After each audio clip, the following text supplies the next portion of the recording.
The Bible. It's 66 books of history, stories, letters, and poetry that fit together to form God's one big story. The epic adventure of how He created us and loves us so much that He made a way to rescue us. As we travel through the Bible, from Genesis to Revelation, we discover people who met God and found their lives changed forever. Now for an amazing story, inspired by the book of Acts, chapter 9, verses 10 through 31.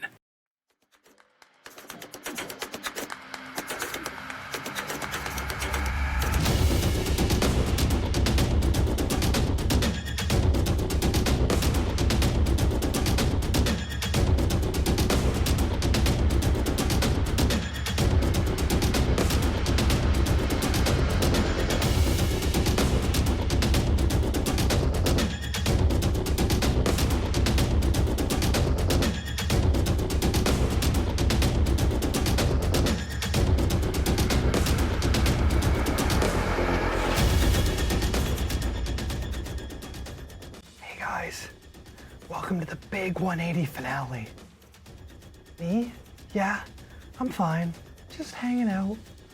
Totally calm, totally normal, totally fine. Okay, not fine at all. Someone must have figured out that it was my birthday last week, and they hired a clown. A clown! Here, with me! I'm terrified of clowns. Oh. This must be an evil plot. They must know. I'll bet you Jeff is behind this. Oh, hello. Yeah, I'm just wondering what your clown rates are. This is bad, guys. Oh, and I'm really starting to regret all that pop I had at lunch. Oh, maybe telling you guys a story will take my mind off it. I'm going to tell you guys the story of Saul and Ananias and how they overcame their fear. To start with, we need to rewind a little bit and get to know Saul. See, Saul was a Pharisee, and a Pharisee is someone who follows God's scripture to the absolute strictest form. And as a result, they kind of think that they're better than everybody else. If you recognize the name Saul, it's probably because he was actually in our story 2 weeks ago.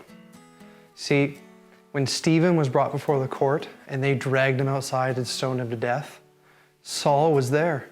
He stood right there along with all the other Pharisees and held their coats as they killed Stephen.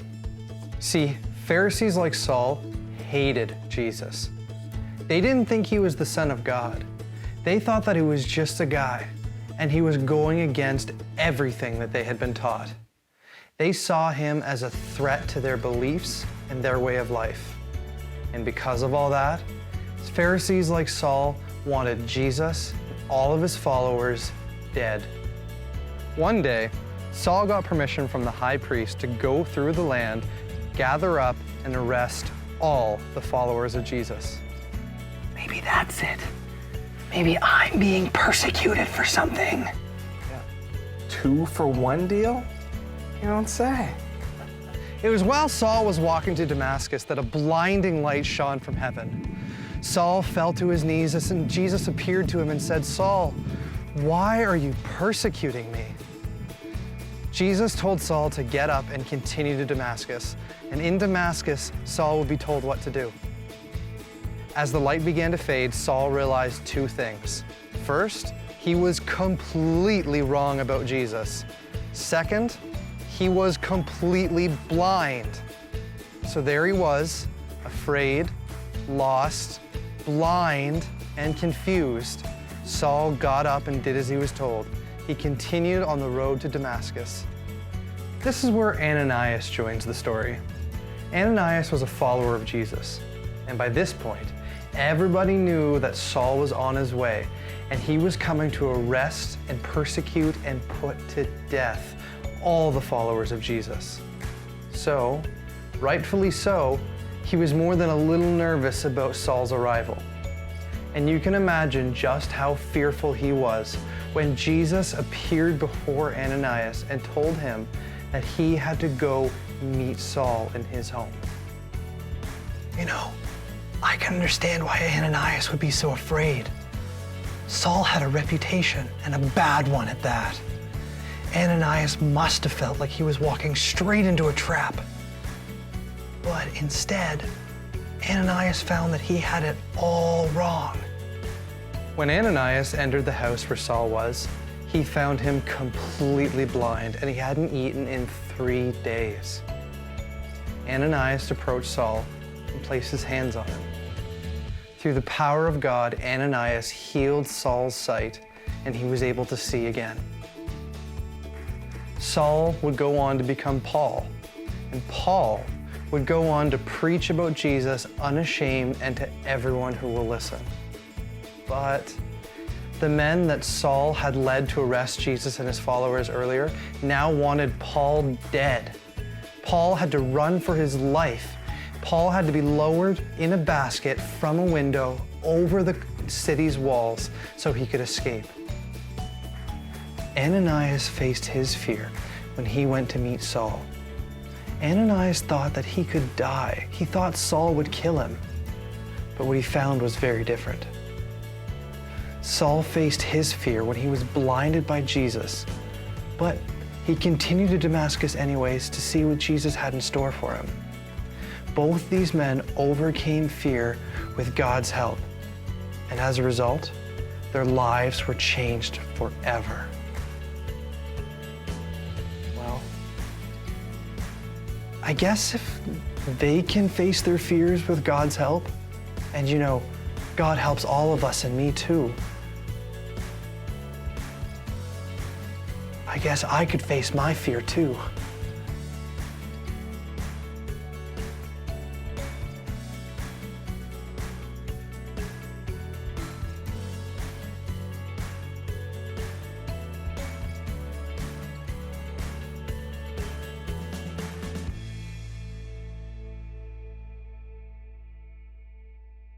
Hey guys, it's Anna, and this week's bottom line is knowing that Jesus can help you face your fears. So there are a lot of scary things happening in this world right now, especially with the COVID-19 pandemic, and it has raised a lot of questions and concern for me, as it probably has for you as well. I've wondered, what's gonna happen to the next school year? When am I gonna see my friends? Are the people I love gonna be okay? And especially, when is this going to end? There's been a lot of uncertainty, but there is one thing that I always know to be certain, and that is that God is always in control no matter what. Whenever I found myself getting worried and frightened about the news I was receiving through the media, I had to remember that the two best things that I could do were to follow the guidelines set by the government, and most importantly, trust that God is always in control, and this always helps me face my fears. The theme of today's story is faith, and faith is trusting in what you can't see because of what you can see. It must have been pretty scary for Ananias to hear that Saul was coming into his town and that he was being called to meet him. But Ananias kept his faith and trusted God was watching out for him. Ananias overcame his fears by trusting God. Later in the story, Saul, now Paul, had to run for his life. I mean, I've never had to be lowered out of a window and try to escape people trying to kill me, but I'm going to guess that that's a pretty scary experience. And Paul was probably afraid, but he knew that God would take care of him. It can be pretty hard to trust and hope for things that we can't see. Imagine you're standing at the edge of a huge cliff and someone tells you that there's an invisible bridge that will safely take you to the other side. What would give you the courage to move forward? Faith. And according to Hebrews chapter 11, verse 1, faith is being sure of what we hope for. It is being sure of what we do not see. Finally, as we go into our summer, I want to give you all a challenge to keep with you. This summer, every time you get scared about anything, whether it be the pandemic, meeting new people, moving, trying something new, remember that the same faith that gave Ananias and Paul the courage to face their fears is available to help you face your fears as well. Have a great summer.